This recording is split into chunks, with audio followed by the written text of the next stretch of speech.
So a lot of times people ask, where do I put filler? What do I need to do? And how does that work? How does that happen?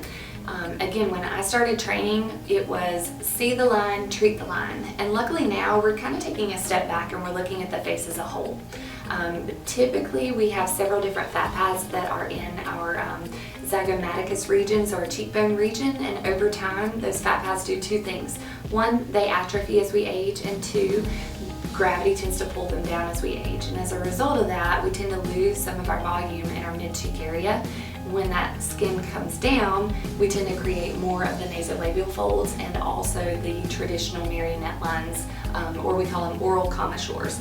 So when we're looking at filler, a lot of times what I like to do is I like to step back and I like to look at the patient's face as a whole, and I like to see what their concerns are. So for example, someone might have concerns with nasolabial folds, but really the issue is we need to replenish their volume that they've lost over the years. So when we're replenishing that mid-cheek volume, that tends to naturally lift the face. It kind of gives this really pretty, nice, natural, rested, fresh face, and that's what people are going for.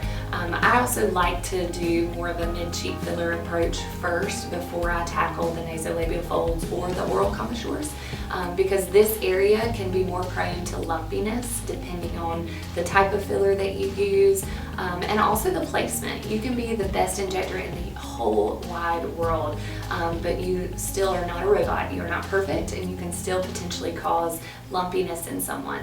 So in general, I tend to look at the mid-cheek area as a whole and treat this area. So usually we'll use a product like Voluma, for example, is really great to lift the cheeks, or Radius is another really good product for that.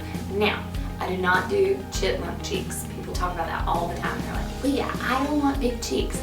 That's not the point. That's not what we're doing there. What we're doing is we're, one, replenishing the volume loss, and two, we're lifting this cheek area, particularly if we add some anchor points out here on the lateral region of the cheeks.